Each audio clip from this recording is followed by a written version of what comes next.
নমস্কার বন্ধুরা, আমি সৌমেন দাস। আজকে চলে এসেছি আবার একটা নতুন ভিডিও নিয়ে। এই ভিডিওটা পুরোপুরি হতে চলেছে সান্দাকফু ট্যুর রিলেটেড। মানে সান্দাকফু ট্যুর কিভাবে প্ল্যান করবে, সান্দাকফু যেতে কত টাকা খরচা হতে পারে, গাড়ি কিভাবে বুক করবে, কি করবে না করবে, সেই ডিটেলস নিয়ে আমি এই পুরো ভিডিওটা বানাতে চলেছি। ভিডিওটা হয়তো একটু লেন্দি হতে পারে, অ্যাডজাস্ট করে নিও, কারণ ফুল ইনফরমেশন যদি পেতে হয় তাহলে ভিডিওতে একটু লেন্দি হবে।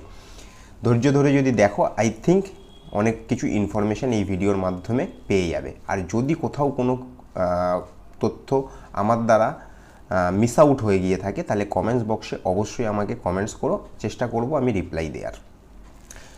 আমরা এই বছর মানে 2024 15ই জানুয়ারি সান্দাকফুর উদ্দেশ্যে রওনা দিয়েছিলাম।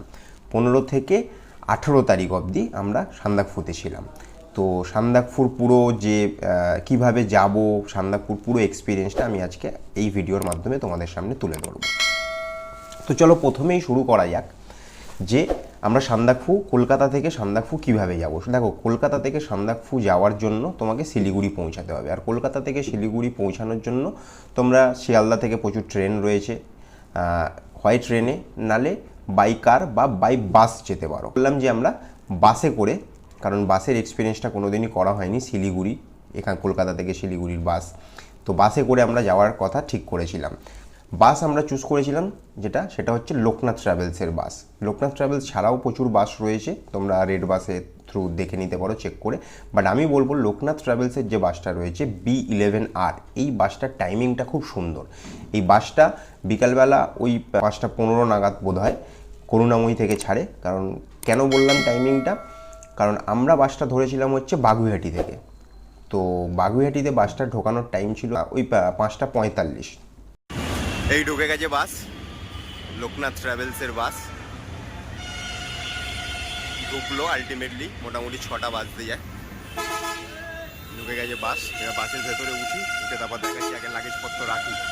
তো 5:45 আমরা বাগুইহাটি থেকে বাসটা ধরি। বাড়ি থেকে বেরিয়ে এখান থেকে টোটোয় করে আমরা প্রথমে বাগুইহাটি পৌঁছাই, তারপর বাগুইহাটি থেকে বাসটা ধরি। এই বাসের যে কস্ট সেটাও বলে দিই তোমাদেরকে। এই বাসটাতে স্লিপার এবং সিটার দুরকম ব্যবস্থাই রয়েছে। সিটার যেগুলো রয়েছে সেগুলো হচ্ছে 1150 করে ভাড়া পড়েছিল আমাদের, আর স্লিপারের ভাড়া পড়েছিল হচ্ছে 1400 করে। আমরা 8 জন বন্ধু ছিলাম, তো 4 জন স্লিপারে গেছিলো আর আমরা 4 জন, আমিও তার মধ্যে ইনক্লুডিং ছিলাম। আমি সিটারটাই প্রেফারেবল আমার কাছে লেগেছিল। বাসের ব্যবস্থাপনা দারুণ ছিল, সব রকম ব্যবস্থা ছিল। এই হচ্ছে বাস লোকনাথ ট্রাভেলসের। ভাড়া পড়লো আমাদের 1150 সিটিংয়ের গুলো, আর স্লিপার গুলো পড়েছে 1400 করে। ভালো বড় বাস রয়েছে এই পজিশন। ছোটোখাটো স্ন্যাক্সেরও ব্যবস্থা আছে। 6টায় উঠলাম, মোটামুটি 6:30টায় বারাসাত ঢুকতে ঢুকতেই স্ন্যাক্স দিয়ে দিয়েছে। বাস কোথায় কোথায় দাঁড়াবে এটা নিয়ে একটা সকলের মনে প্রশ্ন থাকতে পারে, কারণ ট্রেনে টয়লেটের একটা ব্যবস্থা থাকে। বাস কলকাতা থেকে ছাড়ার পর দেখো মধ্যমগ্রাম, 1 নম্বর এগুলোতে কয়েকটা হল্ট থাকে ছোট ছোট, কারণ ওখান থেকেও প্রচুর প্যাসেঞ্জার ওঠে, অনেকের বুকিং থাকে। এগুলো ছাড়া যদি বলো যে সব মানে ব্রেক বাস কোথায় কোথায় দেবে, সেটা হচ্ছে প্রপার ব্রেক দেবে, ডিনার ব্রেক 20 মিনিটের, সেটা হচ্ছে কৃষ্ণনগর। দেন ওখান থেকে আবার ছাড়বে সোজা ডালখোলায় আবার ওই 15-20 মিনিটের একটা টি ব্রেক থাকবে। কৃষ্ণনগরে ডিনার করে নিলে মোটামুটি এখান থেকে বাস ছাড়ার পর 3 থেকে 3.5 ঘন্টার মধ্যে আরামসে কৃষ্ণনগর ঢুকিয়ে দিয়েছিল বাস। ওখানে গিয়ে ডিনার সারলাম ধাবাতে। তারপর ওখান থেকে আবার বাস ছাড়ার পর সোজা ডালখোলায় গিয়ে সকালবেলা টি ব্রেক। বাস আমাদেরকে সকাল 6টার মধ্যে ঢুকিয়ে দিয়েছিল শিলিগুড়িতে। কেন বললাম লোকনাথ ট্রাভেলসের এই বাসটার কথা, তার কারণ হচ্ছে যত সকাল সকাল শিলিগুড়ি পৌঁছে যেতে পারবে সেই দিনকার চান্স থাকবে গাড়ি ওখান থেকে নিয়ে সোজা মানেভঞ্জনের উদ্দেশ্যে বেরিয়ে যেতে পারবে, এবং আরও যত তাড়াতাড়ি পৌঁছাতে পারবে ততই তোমাদের ভালো। তাহলে মানেভঞ্জন থেকেও গাড়ি করে সেই দিনকাই সান্দাকফুর উদ্দেশ্যে রওনা দিতে পারবে, কারণ দুপুর 2টো বেজে যাওয়ার পর মানেভঞ্জন থেকে কোনো প্যাসেঞ্জার গাড়ি সান্দাকফুর উদ্দেশ্যে আর রওনা দেয় না। এটা ওখানকার একটা নিয়ম।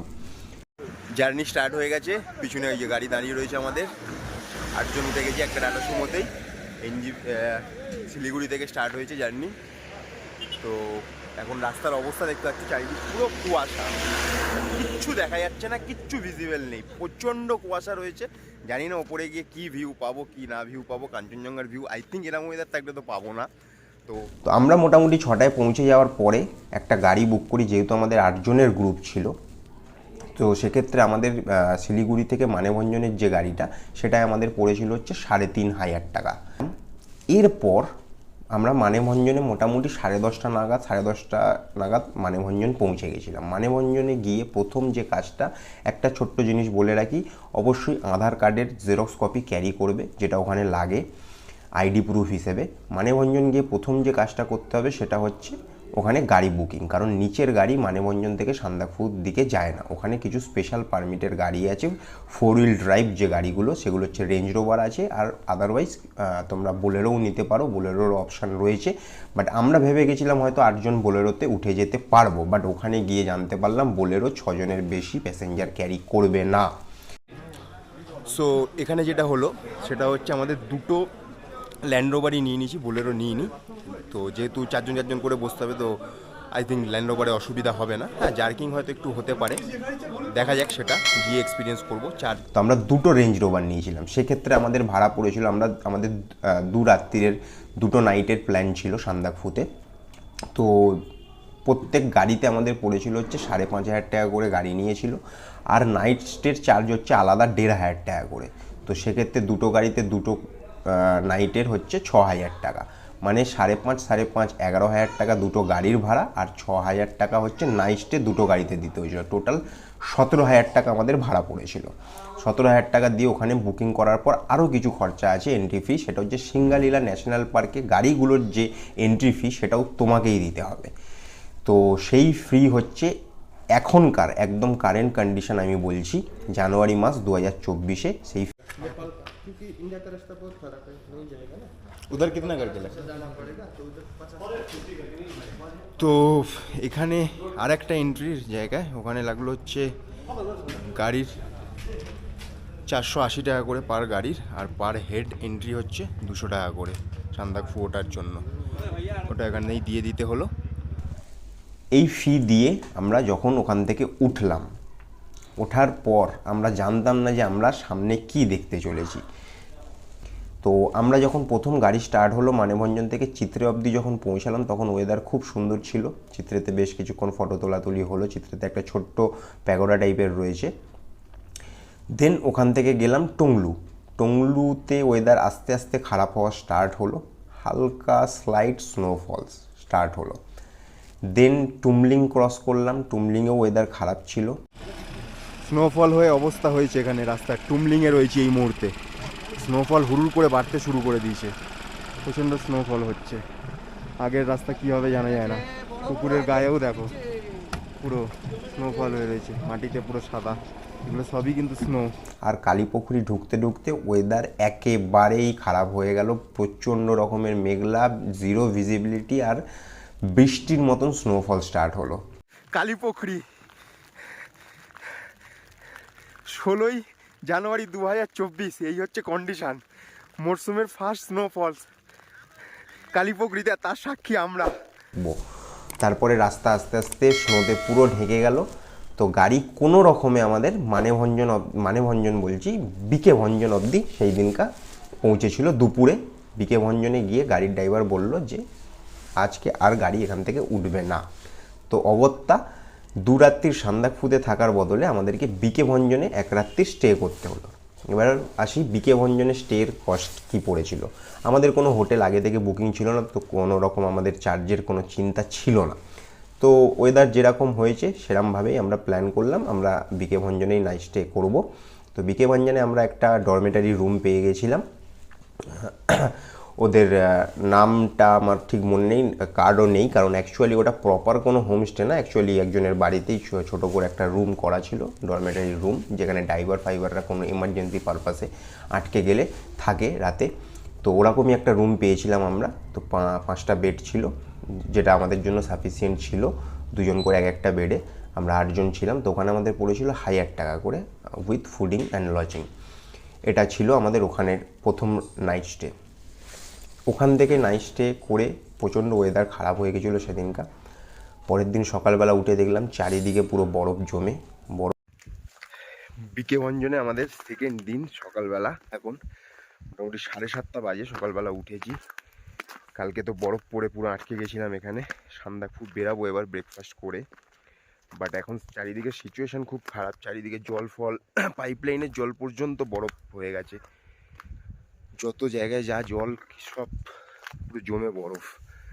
বিকে ভঞ্জন থেকে মোটামুটি সান্দাকফু ডিস্টেন্স হচ্ছে 4-4.5 কিলোমিটার, যেটা উঠতে আমাদের লেগে গেছিলো প্রায় 3.5-4 ঘন্টার কাছাকাছি। তো আমরা মোটামুটি দুপুর নাগাদ 9-9:30 আমরা হাঁটা স্টার্ট করেছিলাম, সেটা আমরা মোটামুটি 12:30 নাগাদ আমরা সান্দাকফুতে রিচ করি। কিছু দূর উঠে এসেছি, উঠে এসে এখানে একটা প্যাগোডা মতন রয়েছে, এখানে সিঁড়ি ছিল শর্টকাট হাঁটা পথে ওঠার। সিঁড়ি থেকে উঠে সবাই একটুখানি হাঁফিয়ে গেছে, দাঁড়িয়ে রয়েছে। আর এই দিকে সামনের ভিউটা দেখো, ওফ জাস্ট অসাধারণ। হাঁটতে একটু কষ্ট হচ্ছে, বাট যা জিনিসপত্র দেখা যাচ্ছে তাতে তো মন ভরে যাচ্ছে। সান্দাকফুতে মোটামুটি দুটোই হোটেল রয়েছে, এক হচ্ছে সানরাইজ আর এক হচ্ছে শেরপা। তো আমরা সানরাইজে গিয়ে প্রথমে কথা বলি। সানরাইজে চেয়েছিল হচ্ছে 1900 টাকা per head with fooding lodging, সেটা শেরপায় আমাদের নিয়েছিল 1000 টাকা। বাকি 1000 টাকার মধ্যে টি স্ন্যাক্স টুকটাক এগুলো ছিল, এবং রাতের ডিনার আর পরের দিন যেদিনকে আমরা সান্দাকফু থেকে ব্যাক করেছিলাম সেদিনকার ব্রেকফাস্ট ইনক্লুডিং ছিল। শুধু যেদিন পৌঁছেছিলাম সেদিনকার লাঞ্চটা আমাদেরকে এক্সট্রা পে করে করতে হয়েছিল। সো এখন বাজে 1:30, এই 1:30 বলছি, সরি ভুল বললাম একটুখানি, 1টা বাজতে যায়। সান্দাকফু এসে পৌঁছে গেছি। পিছনে আমাদের দেখতে পাচ্ছ এটা হচ্ছে শেরপা হোমস্টে যেটা, ঠিক আছে। আর ওইখানে ওটা হচ্ছে সানরাইজ। তো যেটাতে আমাদের খরচা পড়েছিল ওই ধরে নাও 1300 টাকা সামথিং মতন পড়েছিল, কারণ আমরা রাতে কিছু চিলি চিকেন অর্ডার করেছিলাম এক্সট্রা। তো সেই সব কিছু কস্টিং নিয়ে আমাদের পড়েছিল 1300 টাকা মতন করে সবার পার হেড। এবার আসি সান্দাকফুতে গেলে কি কি সাবধানতা অবলম্বন করবে। এক হচ্ছে মানেভঞ্জন থেকে অবশ্যই মুখ ঢাকা কিছু টুপির সাথে মুখ ঢাকা আর গলা ঢাকা কিছু জিনিসপত্র পাওয়া যায় স্কার্ফের মতন, এবং গ্লাভস, এই দুটো জিনিস অবশ্যই ক্যারি করবে। নিজের মুখটা ঢেকে রাখার চেষ্টা করবে আর হাত ঢেকে রাখার চেষ্টা করবে, কারণ আমরা যে মুহূর্তে সান্দাকফুতে ছিলাম চারিদিক পুরো বরফে ঢাকা, -11 অবধি টেম্পারেচার চলে গেছিলো, যাতে হাত বার করে ভিডিও শ্যুট করাটাও খুব ডিফিকাল্ট হয়ে উঠেছিল। সান্দাকফুতে কী কী জিনিস করা যাবে না তার একটা চার্ট দেওয়া রয়েছে।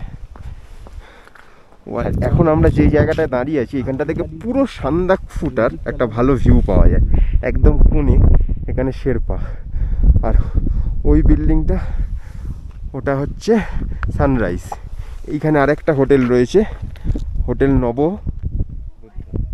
নববুদ্ধা বলে একটা হোটেল রয়েছে। এদিকে আর্মি ক্যাম্প আছে, হয়তো আর্মিদেরকে ঢুকতে বেড়াতে দেখছিলাম। এখান থেকে পুরো সান্দাকফুর একটা দারুণ ভিউ পাওয়া যাচ্ছে। সিঁড়ি নেমে এসছে, এসেই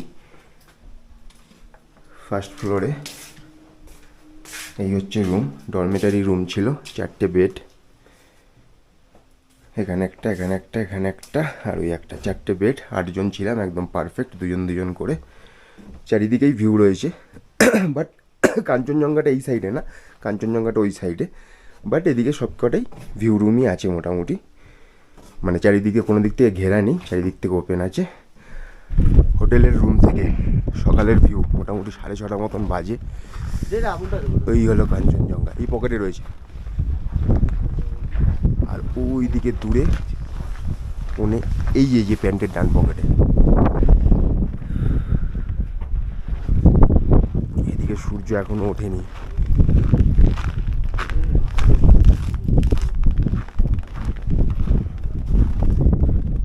সূর্য উঠবে, এই হচ্ছে এখন আকাশের কন্ডিশন, নানা রকম রঙের খেলা, দারুণ লাগছে। কাঞ্চনজঙ্ঘা যে এত কাছ থেকে দেখা যাবে, মেঘ কাটলো আজকে তাই বোঝা গেল। আর এইদিকে এই কোনটায় এই জায়গা সাদা, এটা আই থিঙ্ক এটা এভারেস্টের রেঞ্জটা। আমরা সেই দিনকার রাত্রিরে ওখানে থাকি, ওখানে থাকার পরের দিন ওখান থেকে আবার আমাদেরকে হেঁটেই নামতে হয়, কারণ গাড়ি অত অবধি ওঠেনি। টুকটুক করে নামাতে আর একরকম কষ্ট আছে, ওঠায় একরকম কষ্ট, নামার টাইমে হাঁপাবে না, বাট পায়ে খুব প্রেশার পড়ে, আর পিঠে এত লাগেজও রয়েছে, সেটারও একটা এফেক্ট। যাক, উঠেই এখন গেছি, নেবেও যাব, সবই অভিজ্ঞতা হলো। আর সকালবেলা ওয়েদারটাও ভালো ছিল, তো কাঞ্চনজঙ্ঘার ভিউ আমরা খুব দারুণ পেয়েছি। তো হেঁটে নেবে আমাদের যেখানে গাড়ি ছিল বিকে ভঞ্জনে, ওখান থেকে গাড়ি করে আমরা সেই দিনই সোজা মানেভঞ্জন নেমে চলে আসি। মানেভঞ্জন থেকে গাড়িতে আমাদের পড়েছিল একটা শেয়ার গাড়ি নিয়ে আমরা সুকিয়া পুকুরি বলে একটা বাজার আছে অত অবধি আসি, যেটাতে আমাদের পড়েছিল দুটো আমাদেরকে শেয়ার গাড়ি নিতে হয়েছিল, চারজন করে। তো পার হেড আমাদের 100 টাকা করে পড়েছিল সুকিয়া পুকুরি আসতে। সুকিয়া পুকুরি থেকে তারপরের যে গাড়িটা ছিল সেই গাড়িটা আমাদের নিয়েছিল হচ্ছে 300 টাকা পার হেড। ওটাও মানে শেয়ার গাড়ি ছিল, কিন্তু আমরা 8 জন ছিলাম আর একজন বাইরের লোক ছিল। তো ওতে আমাদের 300 টাকা করে পড়েছিল, যে গাড়িটা আমাদেরকে সোজা শিলিগুড়ি বাস স্ট্যান্ডে ড্রপ করেছিল, মানে শিলিগুড়ি জাংশন যেটাকে বলে। শিলিগুড়িতে আমরা পৌঁছে গেছিলাম মোটামুটি সন্ধ্যের মধ্যে, আমরা 6টা নাগাদ পৌঁছে গেছিলাম। আর আমাদের বাস ছিল হচ্ছে 8:30টায়। ওখান থেকে আসার সময় ভাড়াটা আমাদের একটু কম পড়েছিল, সিটারে আমাদের পড়েছিল হচ্ছে 750 টাকা করে, যেটা যাওয়ার সময় 1150 করে পড়েছিল। আর স্লিপারগুলো পড়েছিল 950 টাকা, যেটা যাওয়ার সময় 1400 টাকা করে পড়েছিল। তো আশা করি ভিডিওটা তোমাদের কাছে ইনফরমেটিভ হবে। যদি এই পুরো ভিডিওটার মাঝে কোনো রকম কোনো পয়েন্ট আমার দ্বারা মিস আউট হয়ে গিয়ে থাকে, তাহলে অবশ্যই কিন্তু কমেন্টস করতে ভুলো না। যদি কোনো জায়গায় কোনো কিছু জানা থাকে, আর রইল কথা আরও কিছু কথা, সেটা হচ্ছে ড্রাইভার এবং হোটেলের নাম্বার যাবতীয় কিছু আমি ডিসক্রিপশন বক্সে দিয়ে দেবো নিচে, তোমরা ওখান থেকে চেক আউট করে নিতে পারো। আদার্স যদি কোনো ইনফরমেশনের দরকার পড়ে সান্দাকফু ট্যুর রিলেটেড, তাহলে আমাকে ডাইরেক্ট কমেন্ট বক্সে কমেন্টস করতে পারো। আমি চেষ্টা করব অবশ্যই আমার তরফ থেকে রিপ্লাই করার বা তোমাদের সমস্যার সমাধান করার।